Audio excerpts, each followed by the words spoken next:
The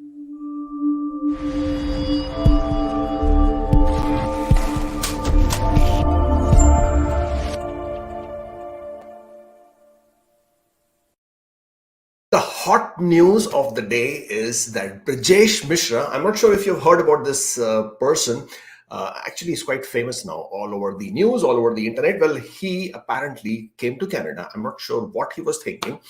And he was charged and he was arrested. Sorry, he was arrested and then charged by CBSA. If you do not know Brijesh Mishra, well, as I'm saying, he's already quite famous all over the news. This individual is responsible or is said to be responsible for hundreds of international students in Canada who are now facing deportation because of the fake college acceptance, college letters, and the scam around it. So this individual is the one who has been indicated as the person responsible to issue all those hundreds of students with the fake acceptance letters from the colleges in Canada, and then partake in this scam, which has now put hundreds of students in line for deportation from Canada, obviously, ruining their future and lives. It was said earlier, a few weeks back, I don't remember exactly when that was because I was trying to look for it, couldn't find that link at this point of time, but I'll definitely find it and then obviously post it whenever I can, that the government was trying to bring Brijesh Mishra into Canada so that he could appear in front of the federal court and therefore help the acquittal of all these international students who were then being charged. At this point of time, a task force has been formed between CBSA and IRCC so that they could take individual cases of international students, investigate it, and then make a judgment call and a ruling as to whether the international student was aware, is innocent, was a victim of fraud, or was actually a complicit in the fraud. Accordingly, a final decision would be taken as to whether they would get to stay in Canada or they would have to leave. For the people who would be considered as innocent, as being victims of this fraud, they would be then issued a TRP, temporary resident permit, and also be given a work permit for up to 3 years, which would then help them settle down in Canada in the long run. But the big news as of right now, which was released, and some people asked for the official source. So you know me, right? I mean, official source is the most important thing that we talk about. So this is the official source. This is the IRCC website. This is the CBSA website. As you can see, CBSA investigation leads to criminal charges for the immigration offenses, including fraudulent letters for the Canadian post-secondary institutions. Now, this was the press release from CBSA, which very clearly indicates that following information provided to CBSA concerning Mishra's status in Canada, as well as his alleged involvement, he has been charged. And CBSA announced today that charges have been laid against Brijesh Mishra, citizen of India, for immigration-related offenses. Obviously, these are all considered as criminal activities, and he would have to face the law. There are a lot of funny comments that we have been seeing on Twitter, where I posted this last night, as well as on Instagram. And for me, there's this quote, right? Hindi में बोलते हैं कि जब गीदड़ की मौत आती है तो शहर की तरफ भागता है, तो ये तो कनाडा की तरफ भागे. And then there are those other funnier ones which say that the Canadian jails are better than the Indian jails, kind of a situation. But I personally have a feeling that there is more to this story than that meets the eye. Why would Brijesh Mishra, knowing very well that he is a person of interest in investigations in Canada, why would he come to Canada? And how did he even leave India? I mean, there was probably a lookout notice for him at the Indian airports. He was obviously in custody in India at some point of time. How did he get out of the custody? How come there is no news about him getting out of custody? How is there no news of him actually being released by the authorities in India? And then he hops onto a flight and, of all the places in the world, chooses to come to Canada. That sounds a bit off, don't you think? I mean, at least it's been ringing a lot of bells in my head as to this doesn't sound right. There is something more to this whole story that we are very common people, mere mortals. We are, we don't obviously know what exactly is going on. But at this point of time, this is the hot news which happened just last evening. This press release, as I just showed you, was at 4:30 in the evening. By the time we all got to know about it, it was quite late in the evening. But this is a big relief for the international students who would now have a great opportunity to put Brijesh Mishra on stand and then be able to prove their innocence, which can then help them continue with their lives in Canada, which has been so severely disrupted. Uh, as I said, this was the hot news that I wanted to share with you to start with. Welcome to the channel. My name is Kubeir. I am a CICC licensed immigration consultant. I bring you all kinds of updates with regards to Canadian immigration every Saturday morning, and that's what we are doing today. And we shall start with our presentation with the quote of the week. You are never too old to set another goal or to dream a new dream. C.S. Lewis, such a profound quote, right? So many times we get caught up in our lives and say, oh well, I'm too old to do this. Well, my age is past. Now my age says, where is the rule book? Who said that you cannot do certain things once you get to a certain level of the age? Yes, if you're going to be trying to achieve athletic activities or athletic efficiency, your body may not allow you, but you are never too old to set another goal, to achieve another dream. And also, obviously, I try to bring everything in perspective to Canadian immigration. And age, as we all know, has huge factor points in terms of the express entry immigration applications. Well, there are so many immigration applications where age is not really a criteria. AIP, RNIP, the age is up to 55 years old and you could still make an application. Of course, the criteria is for you to be able to find an employer. But then that is something which has become quite a norm with most of the immigration applications. But if you set your mind to it, regardless of the age, sometimes people at the age of 40s are thinking, is it worth going to Canada? Sometimes people in the late 40s are thinking, can I still go to Canada and study? Will I get my study visa approved? Now, I'm not saying everybody gets approved, but then there are plenty of situations, cases. You can come to our Facebook groups and read up about it, of people who were successful to get a study permit, to come to Canada. They completed their master's degree or anything else that they studied. And then from there on, they were able to successfully find a pathway. Hey, I came to Canada in my late 40s, and I'm quite happy with that decision of what I did. And I don't try to guess my age. That's not going to be very nice, right, at this point in time. But then I have grown-up children as well. So age, I don't think is the situation, is something that you should put as a barrier in your mind. As long as you can open a mind, as long as you can dream, then you can win it as well. At least that's what I believe, and I would like to sort of stand by that. Canadian Immigration Weekly Roundup, that's what this is. Stay up to date with us on various platforms that we're there. And again, this is my tweet of the day, as I would like to call it. Being a newcomer in Canada means embracing the thrill of deciphering the complex world of Tim Hortons orders and navigating the secret language of double double and toonie. Come on, Ora, put on the comments and tell me, if you are in Canada, how long did it take you to understand or to know when to order double double and the meaning of double double or triple triple? I know for a fact I did not know. So I was out with my friends one fine day and we went to Tim Hortons, and first time for me that time. And I mean, yeah, everybody's heard about Tim Hortons, but at that point of time, for whatever reason, I was living under a rock and I had not. And we see this coffee shop, I would have a coffee. So everybody was ordering double double or different combinations, and I wasn't sure. So I just said, can I have coffee? And I was given black coffee, and I said, can I have milk and sugar? So the other said, why did you ask for it? And I said, I do not. I asked for coffee. Nobody asked milk, sugar. So saying, well, if you want milk and sugar, you want 2 shots of cream, 2 shots of sugar, you say double double. You want 3 of both, you say triple triple. And then there is a small, medium, large. And so complex word of Tim Hortons and ordering that, but it is such a joy when you try to do that after you have learned and you feel like you are a veteran now. Can I have 1 double double, please? Medium, make it nice and hot.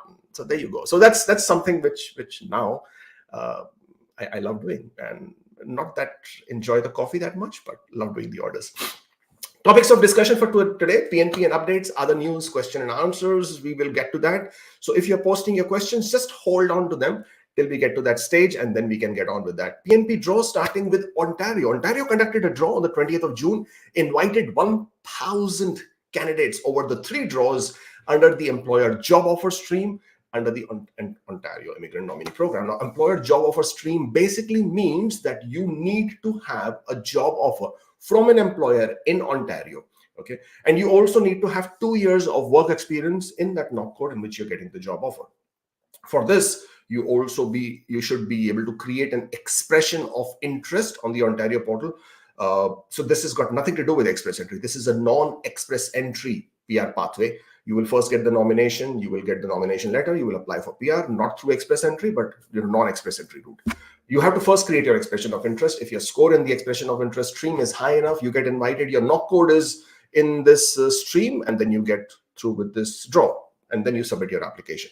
So the first draw was for candidates with job offer and employer job offer. Foreign worker stream, the province invited 426 candidates with a score of 36 only. But this was skilled trades. Let's take a look at this one as well. Sort of just to give you a glimpse of what the NOC codes look like. In the skill trade of 36 score, you had drafting technicians, user support technicians. These are a bit of an IT NOC codes there as well, right? And electronic service technicians, contractors, supervisor, tool and die makers. Now these categories have been identified as in severe shortage. So we've been seeing these categories being invited time and again. And not only that, some of these categories are also part of the Ontario's skilled worker stream, which basically means that if you get invited under the skilled worker streams, you would then be linked to express entry, you get 600 points, you move on. So having experience in these occupations and then having a job offer is a great way to sort of get through the pathway. And then they also invited candidates who had a score of 33 and above and had a job offer in the healthcare industry, right? So the healthcare occupations. There you have specialists in surgery, optometrists, pharmacists, chiropractors. But again, job offer had to be from Ontario. That was the catch there, right? I'm sure plenty of them were able to get it. And then you also had, which one was this then? 3 streams, right? Let's see which one was the other one. First draw was this. Second, the final draw had 256 candidates in a general draw in demand stream. And this was where 26 people were invited. The score was 26, 256 people invited. Overall, 1,000 people. I think that's pretty cool. British Columbia, our regular culprit suspect in our, the weekly roundup that we do, because they hold their draws quite regularly, almost every week to the T. On the 20th of June, they held 4 targeted draws for candidates in skilled worker and international graduate stream under the BCPNP. More than 144 candidates were invited. Targeted draw had a score of 107, which, to be very honest, is slightly high. Tech occupations, 107 candidates were invited with a score of 90, which is actually not too high. Sorry, reading that wrong. The remaining 3 draws targeted 18 early childhood educators and assistants. 19 were invited into the healthcare occupations, where the score was only 60. Moving on, New Brunswick had posted its monthly results for the provincial express entry draws. The province says that throughout May, it has invited a total of 93 candidates in 3 streams. 21 through New Brunswick Employment Connection, which basically means you have to have a job offer from an employer in New Brunswick. 10 candidates were invited under the Student Connection stream, means you should have completed your education in New Brunswick within, I think, the last 6 months. That's the criteria. And 62 in the occupations in Demand Connection. Again, you have to have work experience and job offer there. So that's your requirement for New Brunswick. And to date, they have nominated 509 candidates in the year 2023. And this has been quite a busy month for them. Other news, we always have other news. Canadian permanent resident applicants must now submit biometrics. This is actually a repeat of what I said last month. But again, there is so much of confusion around this. So I'm just going to reiterate this. If you have applied for a visit visa, work visa, study visa to Canada, you have given your biometrics, right? You've done your biometrics. Now, under normal circumstances, your biometrics are valid for 10 years. They still are, as long as you keep applying for a temporary residence visa. Earlier, for whatever the reason that they have, even if you have completed your biometrics for a temporary residence visa, when you are applying for PR application, you have to redo your redo your biometrics. During COVID pandemic, they had removed that, they've given that exemption. You don't need to do that. But for whatever reason, 14th of June later. So after the 14th of June, if you submitted your PR application on 14th of June or after 14th of June, even if you have valid biometrics, which was given because of a temporary residence visa, study, work, visit, you will have to do your biometrics again. That is the requirement. Can't really understand why, because fingerprints remain the same. Why do they really need to do it again? So yeah, a bit of tricky one that. Okay, sorry, going back to this one. IRCC application backlogs. We haven't spoken about that in a while because that became non-news to be very honest, because they were processing some newer applications quite fast. But as of 31st of May, there are a total of about 2.3 million applications in inventory across all lines of business. When I'm saying all lines of business, it means study, visa, work, humanitarian, compassionate, protected person, spousal sponsorships, permanent resident, citizenship applications, all lines of business. That is the inventory at this point of time. And this is slightly higher than that was recorded on the 30th of April, but then also in the month of May, a lot of study permit applications, a lot of postgraduate work permit applications have come into play, right? Because, right, April, we had the new policy about extensions. The backlog of this application has also risen. So when I say there are 2.3 million applications in the inventory across all business lines, that doesn't mean that all of them are backlogs. It basically means there are a total number of applications in the queue, processing queue at this point of time, of which about 800,000 are backlogged applications. Now, backlogged application means the applications that have not met the standard processing times. For example, Express Entry standard processing time is 6 months. If your application has gone beyond that 6 months, it is now a backlogged application. So that's what it means. And that number has gone from 800,000 to 820,000. You remember the time during COVID, we were talking about the backlogs, and the backlog number itself was in about 2 million plus.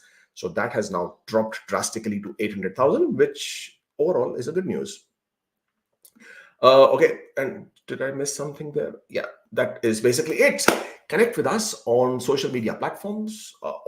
We are all here, Twitter, Instagram, Facebook, TikTok as well. If you fancy that platform, then hey, give us a shout out there as well. That's basically it. No, that's not basically it. And the big news of the day, rather, it's not news at all because it didn't happen. And what I'm referring to the Express Entry draws. It did not happen. Therefore, it's not a news, but it's still news. Why didn't it happen? I don't know. I'll be very honest with you. I mean, there are a bit of speculative things that I'm going to talk about. I don't know. There is no confirmation. There is nothing that we know. But whenever they do not conduct a draw, there is always a reason, right? So if they did, and a lot of people are saying they want to increase the scores, they want to raise the scores. IRCC has no interest in raising the scores.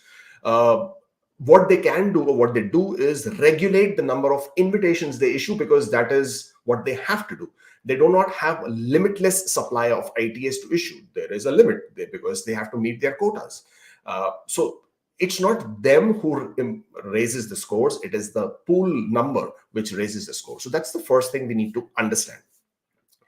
Secondly, if they do not conduct a draw, they would still conduct a PNP specific draw, because they are under obligation with the provinces to conduct the PNP Express Entry draws, because, hey, the provinces have issued nominations. Those nominations have a validity and those applications need to be processed. So their PNP draws have to happen. But this week, even the PNP draw did not happen, which basically then points to something more deeper than that. Also, 21st of June, that was a Wednesday, that is when we have come to expect or anticipate Express Entry draws, was the start of the summer solstice, which basically means, did I pronounce that right? I don't know. Start of summer, official start of summer in Canada.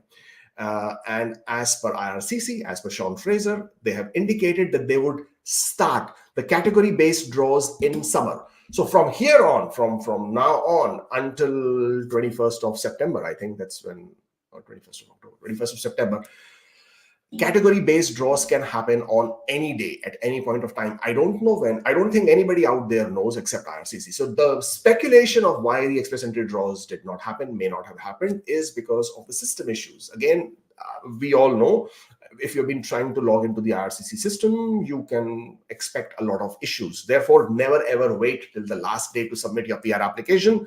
You might just realize that the system is crashed, the system is not operational, and you will not be able to submit. So a lot of people have made that mistake, so don't do that.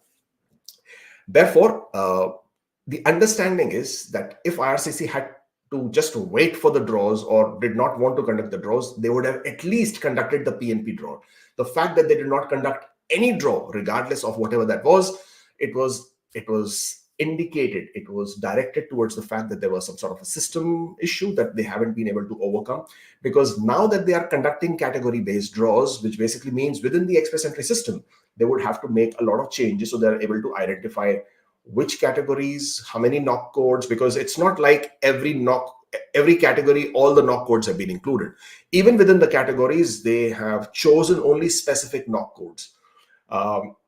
In my opinion, it is your primary NOC code that will define your application to be in category or not. Of course, some people have other opinions, but the reason why I keep saying primary NOC code, because express entry application by itself, in the fundamental principle itself, states that if you read the text, that what is your primary NOC code, it says that let us know what is your NOC code based on which you would like us to assess your application. So if they have to choose your application in express entry profile based on a NOC code, in my opinion, it has to be the primary NOC code.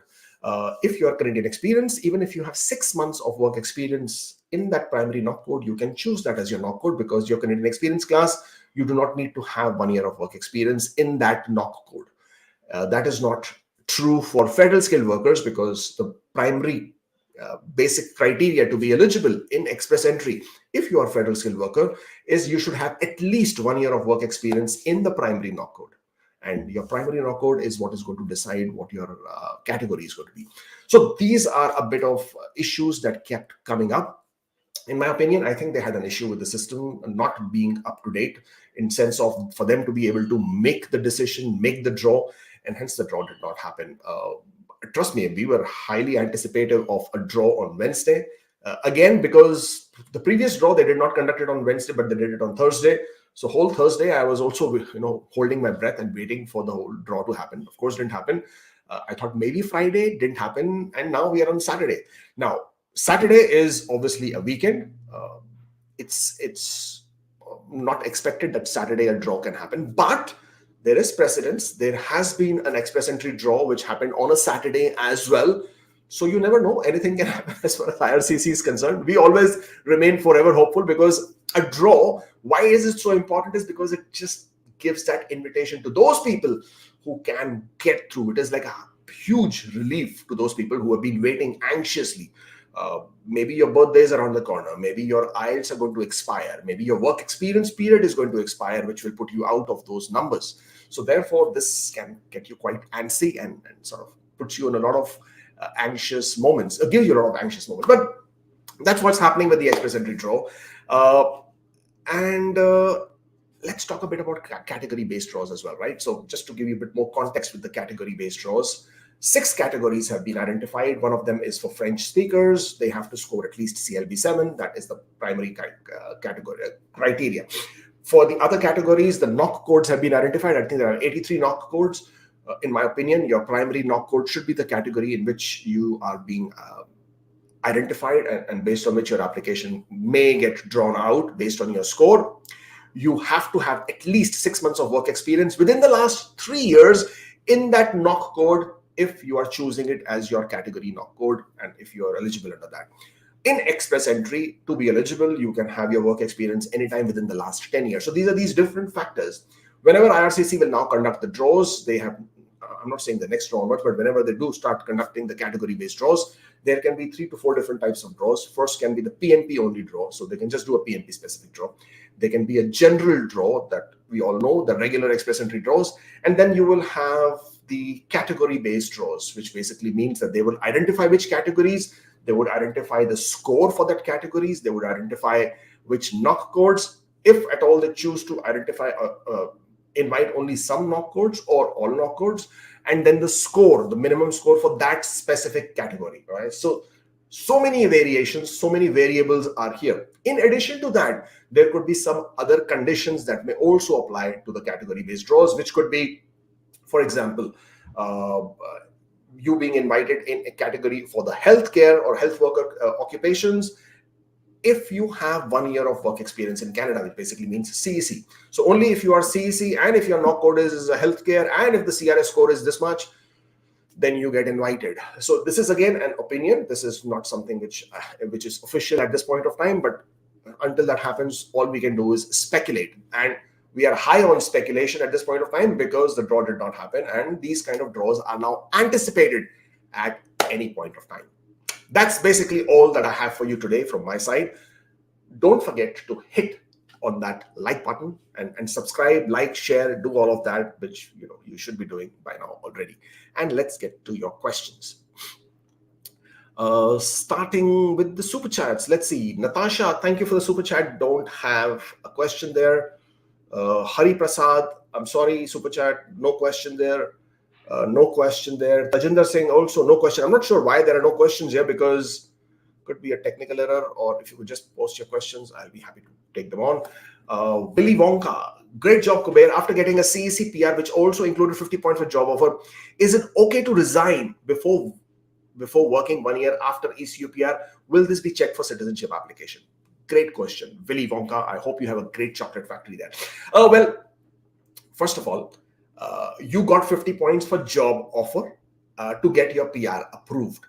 After you get your PR approved, you are now a permanent resident. As a permanent resident, you're free to work anywhere in Canada. You're free to do any job. You're free to do anything you want. You don't want to do a job, that's fine. So whether you are working for the same company or not, that doesn't matter. If you remember, you get 50 points for the job offer. The job offer has to state that this job offer is valid for 1 year after you become PR.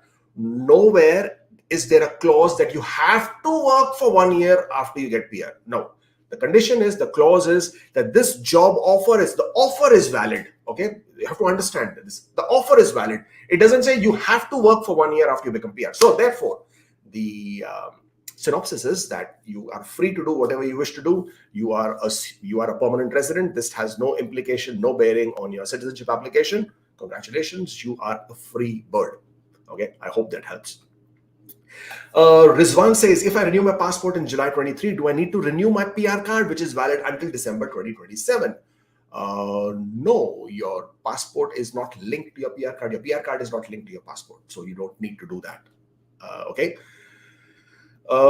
We will not be taking any questions which are asking what are the chances for certain CRS scores, certain NOC codes, because to be very honest, I don't know. I mean, I would love to give you an understanding, but then if you've been following my channel for some time, you already know we speculate that on the draw days. At this point of time, I cannot tell you what scores will be get drawn out, because in my opinion, if IRCC conducts a draw today and invites 4,500, 4,800 candidates as they have been inviting earlier, then the score would remain in the 486s range, may give or take 1 or 2 points here and there.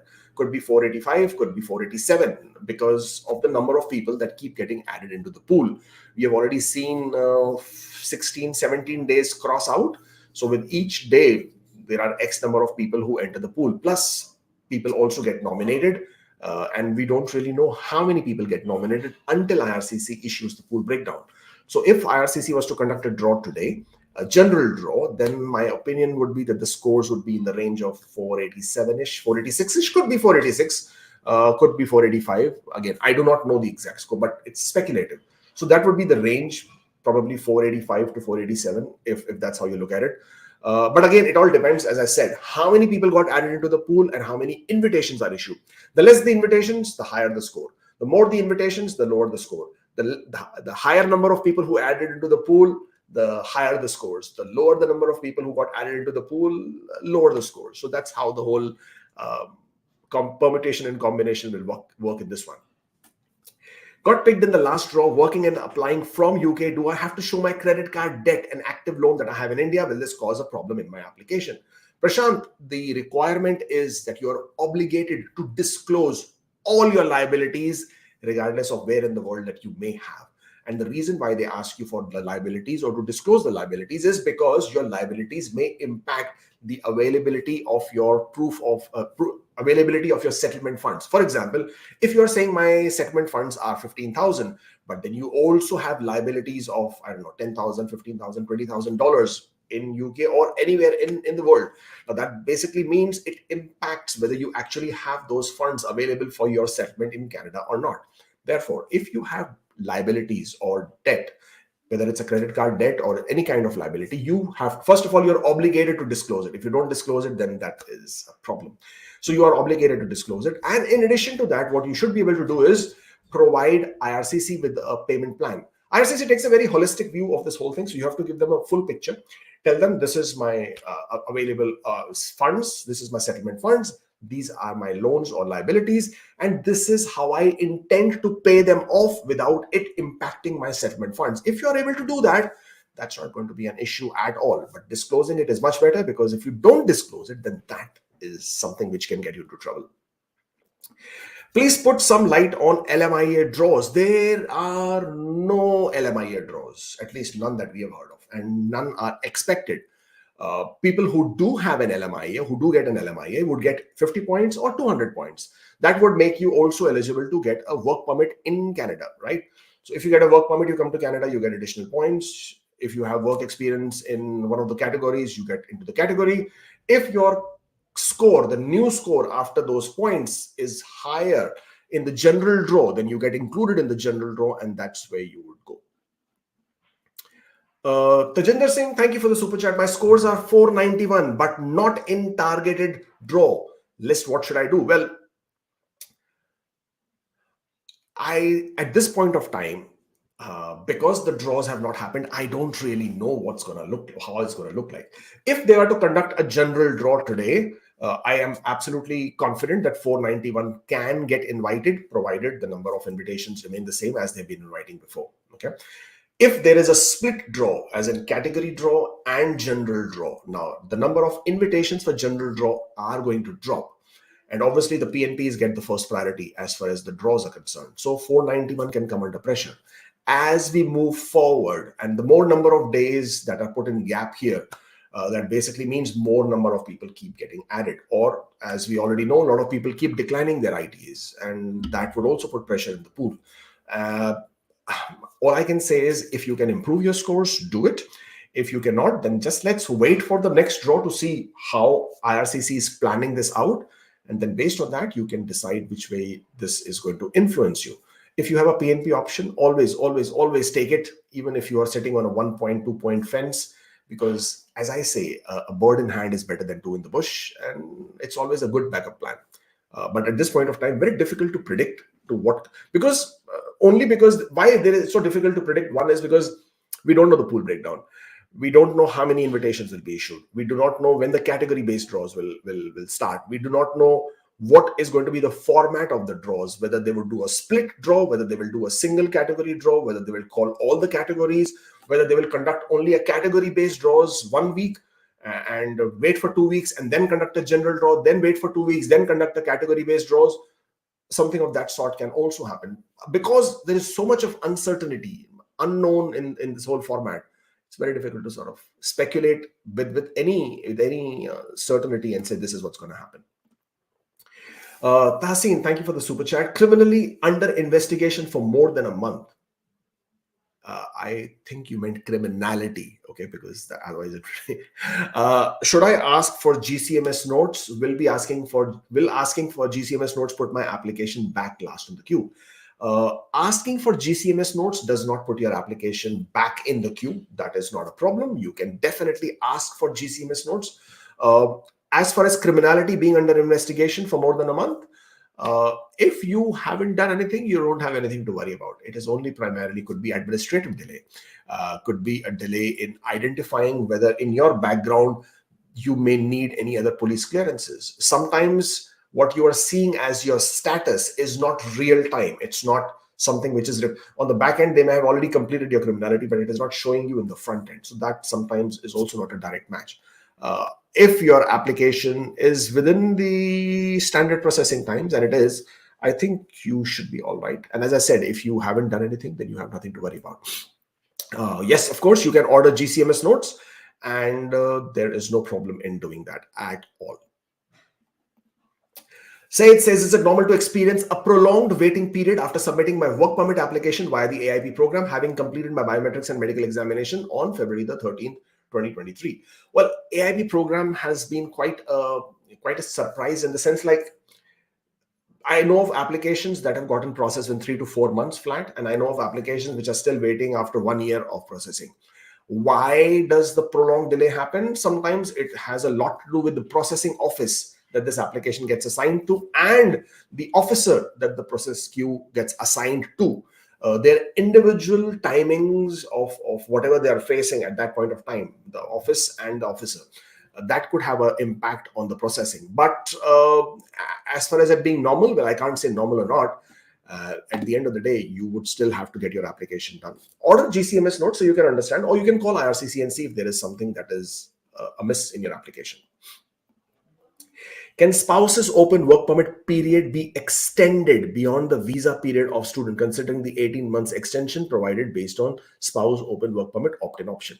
Well, yes, at this point of time, that is the great opportunity that people have. If you have the opt-in option, or if you can apply through the regular extension based on the recent public policy, if the spouse's open work permit was expiring between the 1st of August and 31st of December, then you can apply for the extension, and this will go beyond the validity of the main spouse's study permit or work permit. So that's the good aspect of this thing. Okay, what are the processing timeline currently for OINP? Well, normally you would see 3 months, but I can see right now a lot of people are waiting at the 4-month mark, and some of them even at the 5th month mark, and that's what it is looking like currently. Is there any upcoming process allowing extended closed work permits without LMIA? No. Closed work permits without LMIA will not be given any extensions. If you want to extend your closed work permit, you would apply for a new LMIA so that you can get the work permit extended. I'm into healthcare stream. What are the chances? I don't know. You will have to check individual province and your scores to see what your options are. We just did this already. Sir, only one copy COPR is given along with stamped passport. Well, I know that can freak you out sometimes, but please don't worry. Come to Canada, at the port of entry, request the border officer to print another copy. Tell them you got only one, and that's absolutely fine. There are also instances where people lose their COPR. I do not know how you do it, but people do lose their COPR. There has been an instance where the COPR document was eaten away by the pet dog. Has happened. There was also an instance where the COPR document was torn by a baby child of the applicant. These instances, and there was another one where somebody spilled their coffee on the document, completely wet, ruined the document. So all these instances have happened. There is nothing to freak out. If you arrive in Canada, first of all, your COPR is not a travel document. So even if you do not have your COPR at the port of departure, at the departure airport, nobody's going to bother with you. Your visa and your passport is what is needed. Arrive in Canada at the port of entry, very politely tell the officer what has happened and request the officer to give you or print out another COPR for you. Trust me, the officers are extremely helpful, very kind, and they will do it for you. As I have known in all these cases, that examples I've given to you, a new COPR was printed by the officer at the port of entry. Sometimes there are minor corrections to be made. Sometimes there are minor mistakes on your COPR. Could happen. Minor, not material, not your change of name, not your change of passport number, not your change of date of birth. Those are material mistakes. So those you need to get it done before you come to Canada. But small mistakes, otherwise, height, weight, color of your eyes, not weight, height, color of your eyes, those kind of small mistakes, small first time you've entered Canada, where were you born, where are you coming from? Those are not material mistakes. Those you can get them corrected if you need to. But if you don't have a COPR, if you lost your COPR, if your COPR got torn, got destroyed, got lost, something happened to it, don't worry about it. Come to Canada at the port of entry, request the border officer, and they will be happy to issue you with one. Okay. I got the invite 1.5 months before 2-year window. Should I accept the invite? Is IRCC says the applicant should meet the minimum eligibility criteria both at the time of ITA and at the time of EAPR. Now, you're right. You should meet the minimum eligibility criteria. Eligibility criteria is not the same as a CI score. Okay, two differences. First of all. Secondly, you did not make a wrong, so you have not provided wrong information. It is the system which has given you the ITA before you completed your tour. So IRCC is aware. And the reason why system gives you an ITA before you have completed your work experience is because the system is calculating month year. So when you say the starting month and the ending month or the ongoing month, it always calculates first of that month and first of the ongoing month.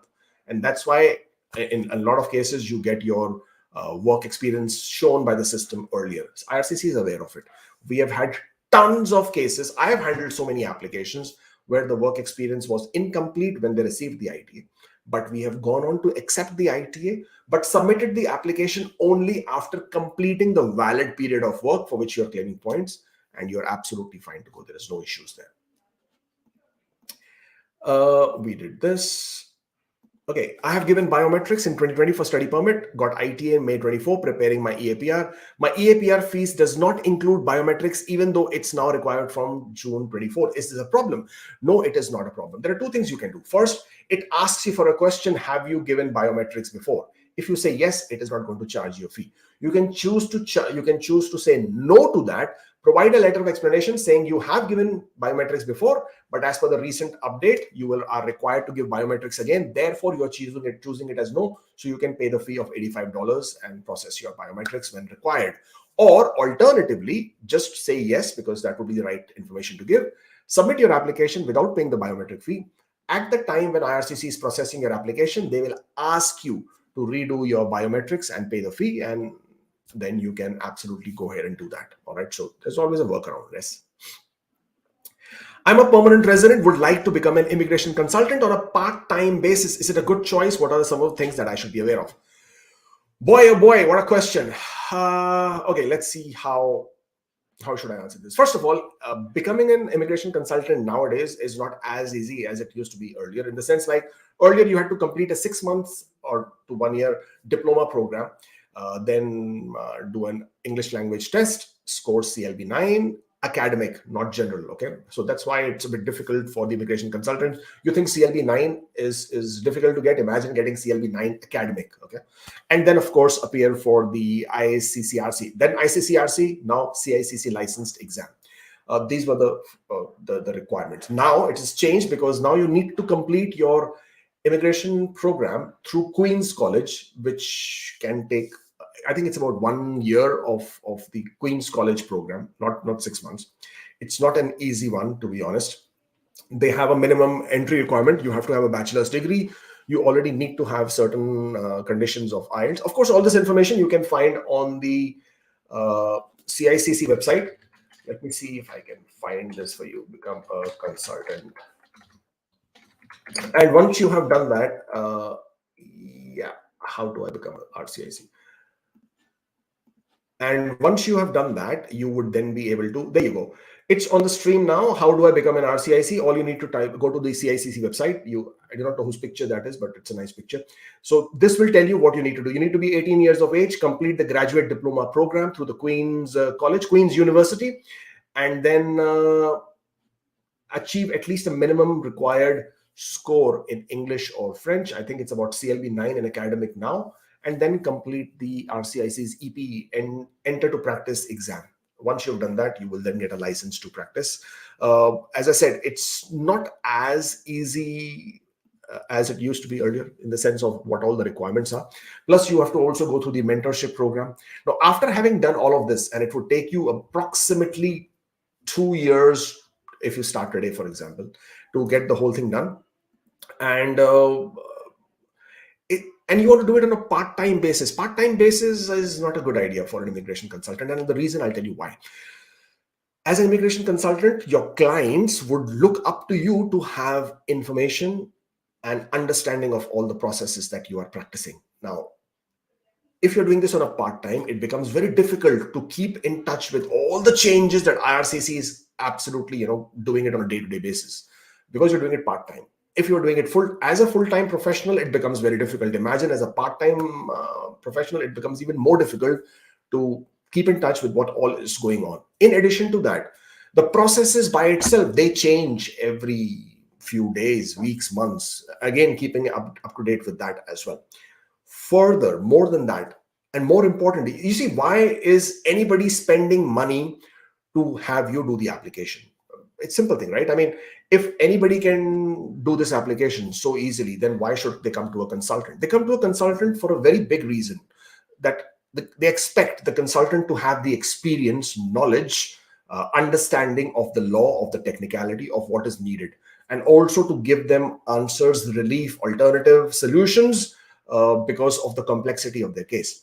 Now, if you are doing this on a part-time basis, how experienced would you be in order to handle those situations of your client? So it's not fair to your client, to be very honest, because you will not want to tell the client that you're doing it on a part-time basis or you do not have the understanding. So obviously you can co-counsel. So become a consultant. It's a great, I mean, I love it. I love being a consultant. It has opened up my head to so many different things. So become a consultant only if you want to do it on a full-time basis. I know some people do it on a part-time basis. They choose to do only a certain application types, which are, to be very honest, on the easier side of things, like visit visas, postgraduate work permits, study visas, spousal applications. So they do some of them on a part-time basis because not a lot changes there. But in my opinion, and I can only talk to you about my opinion, I love it, and I think if you want to do it on a full-time basis. It's very, very enriching experience. It's the joy of your client telling you that they have secured their future, or rather you have helped them, or you have been partnered with them in their journey of securing a future for themselves and their whole family. It's incredible. That feeling is just amazing. Whether you help them with a visit visa, work permit, study permit application, humanitarian and compassionate. We do refugee applications, we do detention reviews sometimes, and people have got into some very complex situations. But once you see the other side of the positive experience, it's really, really enriching, and yeah, I love it. So yeah, it's a great one. I can say absolutely get on with it if you want to, but try and do it full time instead of part time. Again, my opinion. I finally received PPR after 2 months of AOR. There you go. Congratulations. 2 months after AOR. IRCC is doing a great job. I'm truly thankful. Gained a lot of videos. You played a major role. I appreciate it. Thank you so much. I really love those kind of messages, because so many times people are only talking about where they got stuck. When you see messages of where they've actually achieved, what they've achieved, how they've gotten through the process, it's really nice. I wish you all the best. Congratulations to you and your family. So my RCIC consultant in Canada suggested me to ask my parents in my home country to apply for a PCC on my behalf. They have acquired my PCC from local SSP office. Will this PCC be eligible for EE? Let's see. What does IRCC website say? When in doubt, and as I'm saying, when in doubt, always check the IRCC website, right? Because that will give you the information you're looking for. Now, this is what it says. How to get police clearance certificate from India. How to apply. You can apply through the passport office from Passport Seva Kendra. You can apply through the Indian Embassy or Consulate. You can apply from BLS International Center. Special considerations. Okay, some police clearance certificates have limitations relating to the jurisdiction and the time period reached. Such certificates will not be accepted. So you have to always be careful. Now, where is it say about the SSP? I don't see it. Do you see it? Here it is, at your local district police station. So you can apply for your police clearance certificate at a local police station. There is no problem in doing it. The fact that you have received it and if it shows it's clear, it's good. The only thing that I am absolutely in the favor of a passport office, Passport Seva Kendra office PCC, or a BLS office PCC is because it covers the jurisdiction across the country, entire India.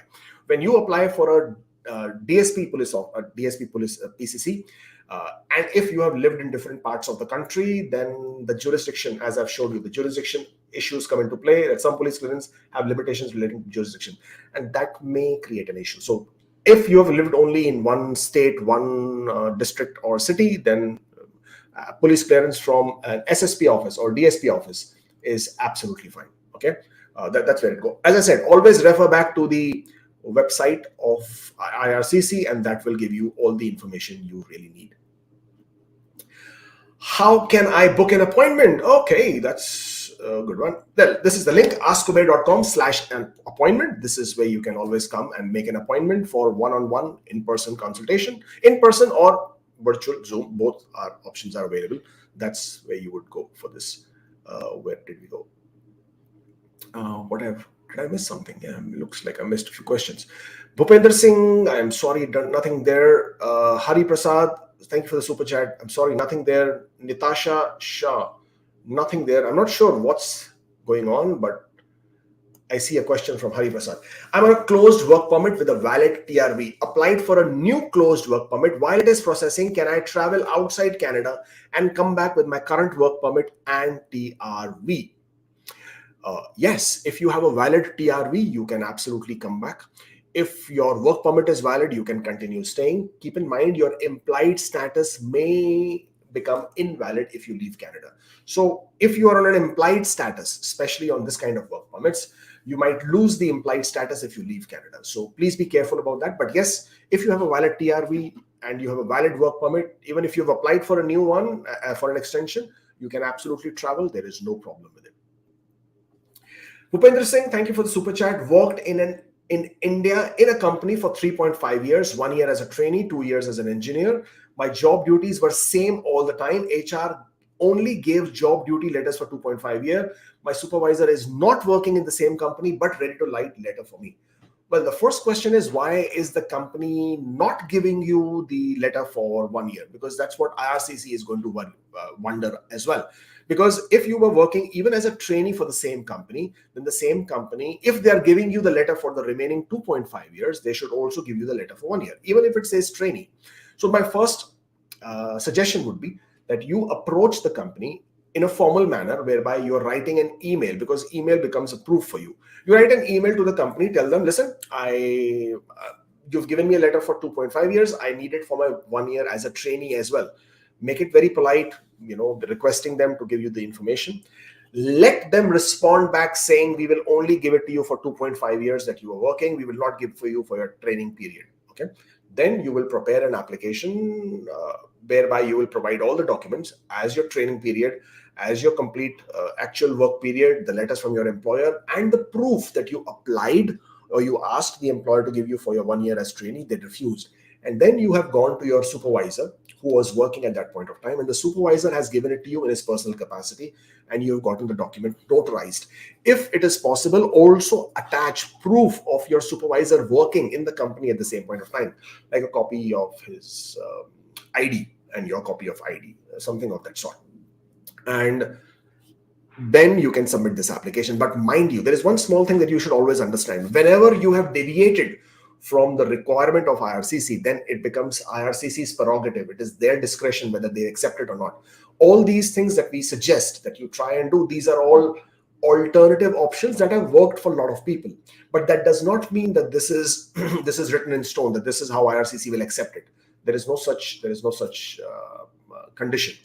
So every single time when you are deviating, when you're going and providing an alternative document, then it is IRCC's discretion to accept it or not. I don't see a reason why they would not, because it's still your line supervisor, line manager, or somebody who you're reporting to giving you the document. In addition to that, during your training period, if you had an official job description, if you had an offer letter, or if you had a document from your company that says, during your training, this is what you will be doing, provide that as well.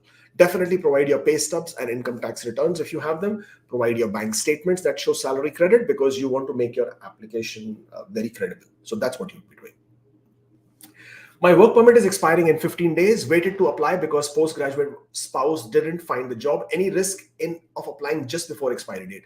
No, absolutely not. You can apply even 1 day before the expiry, and you will then go on an implied status or maintained status. That's absolutely. You can even apply the same day that it is expiring. Just keep in mind that your documents expire not on the midnight of the day, but because the expiry date is linked to the UTC time zone. For example, if something was expiring on the 24th of June today, it doesn't mean 24th of June midnight today, midnight of Toronto time, or midnight of Vancouver time, or midnight of Halifax time. No, it means midnight of UTC time zone. And UTC time zone as of right now is 5 hours before us. So that would basically mean what, 7 p.m. in Toronto. So if your document is expiring on 24th of June, it means it is expiring at 7 p.m. 24th of June. If you are submitting your application before this time, then you are absolutely fine. 15 days, 14 days, 10 days, 5 days, even the same day, as long as it is not yet expired, you're good to go. Okay. Where did we lose the other questions? Yeah. After receiving ITA, can we relocate to Canada with our pets? I mean, if you have a visa to come to Canada, then yes, absolutely you can. If you don't have a visa, then you will have to wait till your application is approved. You get a PR visa, and then you can come to Canada. That's the way to do it.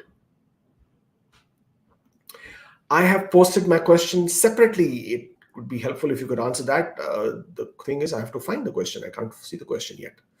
Tajinder Singh says, I have a score of 466, 1 year of experience, but in August with 2 years of experience, my CRS will be 491, but my job is not in targeted draws. What should I do? I think we answered that question earlier, right?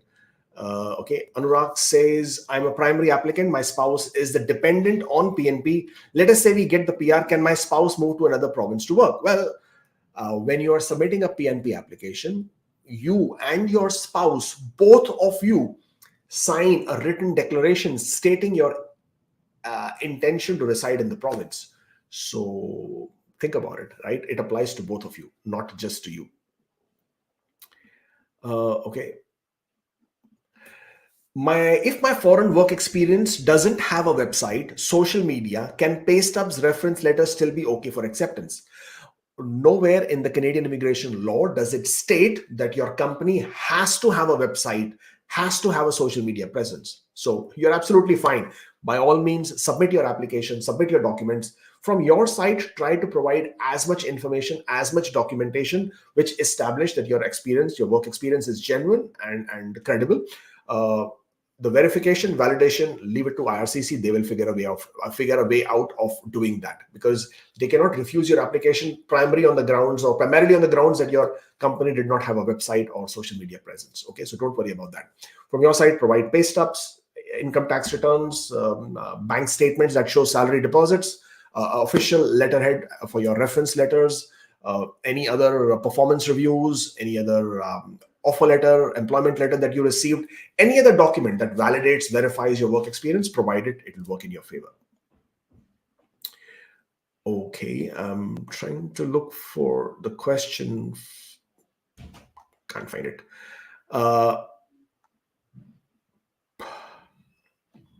Okay, let's do this. Is this a myth that a non-SDS visa chances are less than that of SDS visas for India? Also, is the processing time for both same? Oh, great question. What is the difference between non-SDS and SDS? In SDS, the processing times are touted to be faster. That was the whole process. That is the reason why there is a differentiation between the two, the SDS and the non-SDS. The SDS is supposed to be faster, the non-SDS is supposed to be slower. It was like sort of giving you an express route. Also, the reason why SDS is faster is because there are certain criteria and conditions you're already meeting. First one is you are paying the college fee upfront for the 1 year or the whole program. You are providing $10,000 GIC, guaranteed investment certificate, which shows that you have already established that you have paid for your college fee for the first year, and you also have enough money for your living expenses. So those two main fundamental factors have been established. Third is that you have scored at least CLB 7 in all the language factors. Now I think that score has been reduced effective 10th of Jan. I think you can go up to CLB 6 as well in one factor. So at the end of the day, if you've established these three main criteria, as far as the SDS application is concerned, you should be fine. But that does not mean IRCC is going to approve your application. The approval rates will still depend on IRCC being convinced that you are a person who will return back to their home country. You have ties to your home country. So this is a fundamental difference between non-SDS and SDS. As far as the chances are concerned, there is no formula to say that this chances are better than this chances for Indians. A lot of people make it out to be, I mean, TikTok or Instagram or all of these platforms have become an area where anybody can say anything that they want. So it's not like non-SDS has a better chance or a poor chance. In non-SDS application, you now have to make a more what's the right way to say it? You have to provide more document. The burden of proof is higher, is much more on you in a non-SDS application. The reason for that is in the SDS, you've already proven that you have paid the fee. You've already proven you have $10,000 GIC. You've already proven your language skills. So three main factors you've already proven established. Okay. But in non-SDS, because these three are not the requirements or criteria, you now have the additional burden to prove that you are able to study this program based on your linguistic skills, okay, your language skills, so that you will be able to sit in a class, understand, and be able to complete your studies. Two, that you have enough funds to pay for your education. You have enough funds to pay for your living expenses. And in addition to that, also prove that you have strong ties to your home country. So now you see the burden of proof has gone much more in a non-SDS versus SDS. Therefore, people prefer to go with the STS. One, because the approval rates are understood to be better because you've established certain criteria already and it's faster. So that's it. As far as myth is concerned, what can we say about myth? Anything that you say it repeatedly and then try to emphasize upon it and you have 10 believers, then that myth becomes reality, right? That's how it goes. Okay, last couple of questions before I scoot off. Rohan Shah says, can I enter article ship start date for NOC for date when first eligible to start an occupation? I hope you can write complete question instead of this such. Can balance certificate of two banks be of different date? Well, first one, you can absolutely indicate your period of articleship as part of your work experience. And the first date of that, you can absolutely mention it as the day you became qualified to work. There is no problem with that. That date when you became qualified to work has more to do with federal skilled trades category, where the eligibility criteria is linked to the date they became qualified. For other categories, CECs and FSW, it doesn't matter. So you can say any date, the date you started working, the date you completed your education, the date you completed your school, all of those dates are correct and acceptable. The second one, can balance certificate of two banks be of different date? Yes, absolutely. They can be of two different dates. My recommendation is to provide the bank documents or the bank balance certificates or the statements within the 30 days period of you submitting your application. Lovey Dovey says, what to include in LOE to clarify foreign work experience? Well, there is no standard requirement or a format for LOE or what to include in it. The idea of LOE is, it states, it's basically, quite elementary. It says letter of explanation. If there is any aspect of your work experience or of your work period that needs explanation, that at the outset, when they look at the documents, it's not clear as to what you are trying to establish, then you need a letter of explanation. Then I would recommend a letter of explanation. But if you have everything in your reference letter, everything is included, the date is there, the work experience is there, the job description, the salary, everything is there, plus you provided proof of remuneration, there is nothing to explain. It's elementary, Dr. Watson, right? But for example, if you are missing salary details in your reference letter, but you have provided alternative proof, then you explain. If you have documentation not from your company, but you have got it from your manager because your company refused to give, then explain. If your company documents missing some other information or detail, then explain and provide alternative. That's how you would go about doing it. Last question. Employers say they can do GTS LMIA within 30 days. Is GTS LMIA work for extra 50 points and closed work permit both?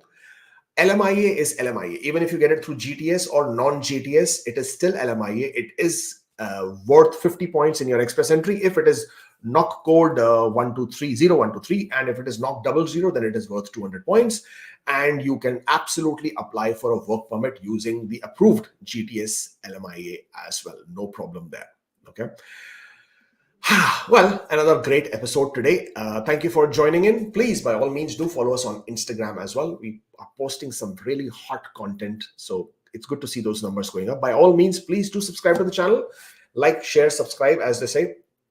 Share with people who you think might find it of use to you, use for them as well.